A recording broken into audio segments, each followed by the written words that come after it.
So now that we're on the same page here, let's kind of jump back into VideoEgg. What problems are we going to be solving today? First of all, it's engagement at scale. You know, how we can deliver you a captivated audience and engagement, which is going to deliver results, not hope. And then understanding what works. At the end of the campaign and during the campaign, we can get into real-time insights and provide you analytics on how everything's performing, and so that you know it's working. So I know you have a little bit of history of what's going on here. So for today's purposes, since we don't have a lot of time, I wanted to jump right into the creative experience. And that would be a quick refresher on AdFrame's display, which is part of the proposal, which as you know, it's the invitation plus the qualification via our networks or sites is going to deliver engagement for Bravo. The different units that we use, and the way that they work, is the video, the engagement of the 3, 2, 1 countdown, and then also, it doesn't have to be video, it can be rich media, we can do units like that. Something I'm not sure if you were aware of before is Twig. It's kind of our answer for longer format sites like blogs. It'll actually sit at the top or the bottom of the page so that when the user scrolls, it's constantly there for the user to interface with. So just a quick example of it, how it works in a live environment. Users on the site, mouse over, 3, 2, 1, and there's your engagement. I wanted to show you a quick example of Red, because we're going to get into the doc unit that we did for them. I wanted to kind of show you how it can congruently work for Bravo for Top Chef 7, so you can see how that would kind of align. So for this, and this unit is great. This is one of our better AdFrames units. It has, as you'll see, it has a ton of interaction and abilities to engage within the unit.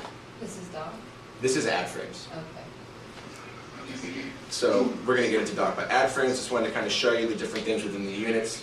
You know, for Red, we did an actual live Twitter feed within it. There's the opportunity for promotional units within there, different videos for the user to engage with. And then, of course, they can send to Twitter, Facebook, they can email it. Something new that we've actually released is the opportunity to send to mobile.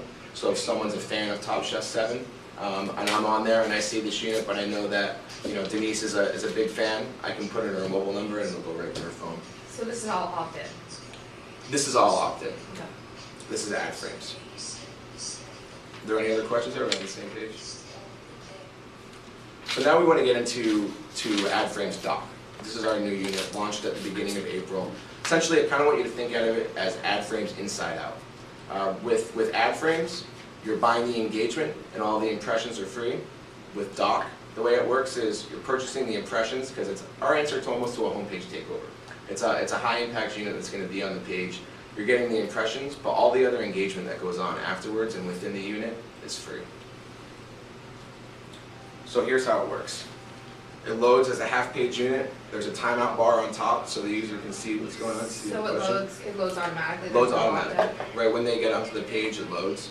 Has a timeout bar up at top and the opportunity for the user to actually opt out with an X there. And then once it folds down, it works like Twig, where it sits on the screen and allows the user to interface with it and come back to the unit where they can have different videos. For Top Chef, it could be a recap of season 6, a preview of season 7, or whatever it is. And it doesn't have to be video. These can be either rich media or anything that goes on down there as well. Do you have any questions? Well, when do I pay for the unit?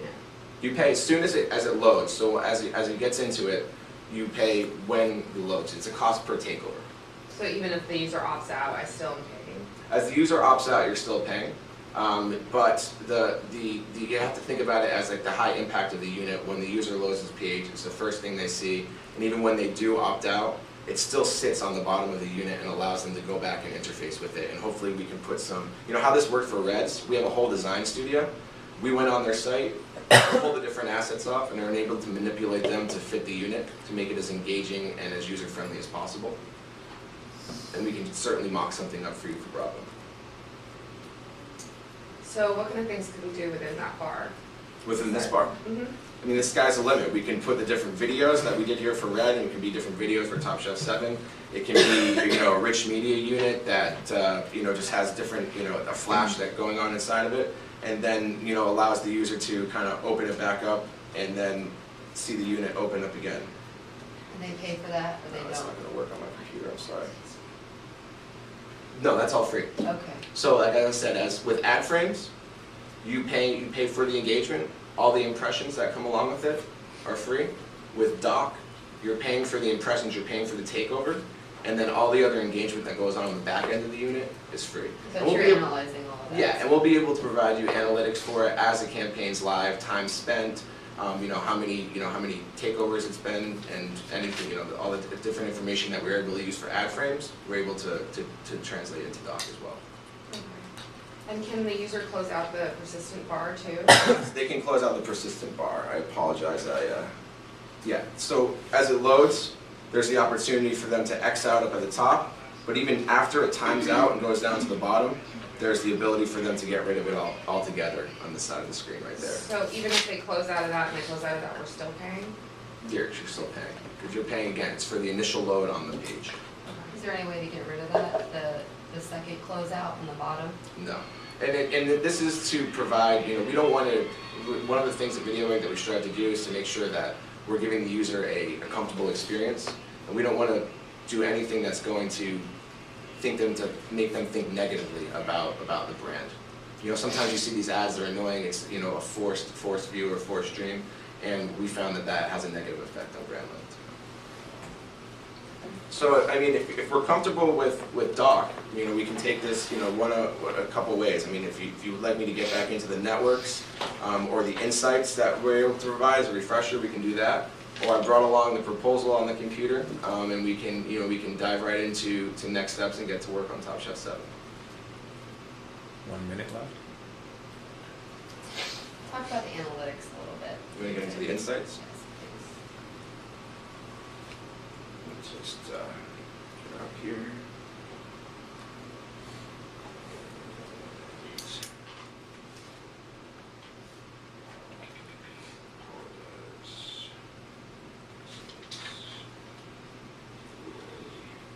So, insights. Actionable insight, what we measure. With any campaign, you get the basics. Impressions, engagement, views, time spent, clicks. And this is going to help you understand how the user is working and spending time with your units. We can go a little bit deeper, where we get into ad study. And something important to note as well is that average across our site is around 20 seconds people engaging with your units. So, but we can go deeper with ad study. This is something that is purchased once you reach a spend of 100,000. We'll provide an ad study for you. And this is where we can actually, start testing A/B, get into response to creative and changes in performance, and really start becoming more of a strategic partner for you and helping to align and give you actionable insights to move your next campaign, or even while we're doing this inside the campaign moving forward. So 2 examples of that would be, one, the media example, where, for Top Chef, we could work with you on an audience. Your audience that you brought to us in the RFP was 18 to 49. We could work within that audience with no waste. Or we can move to, contextually sites where you're talking about foodies, pop culture, entertainment sites. We can build out a custom site list with those. Or we can merge the two of audience and contextual. But what we can really do is, we can test one against the other, see how it's going on, where there's more time spent, and then come back to you with that information during the campaign so that we're able to tweak and move forward so that you're getting the best results. Okay. And that would probably be good for doc because it's sort of a new unit we'd be studying and trying out. Absolutely. Anya and Nina, we need you in a meeting, so I need you to wrap it up.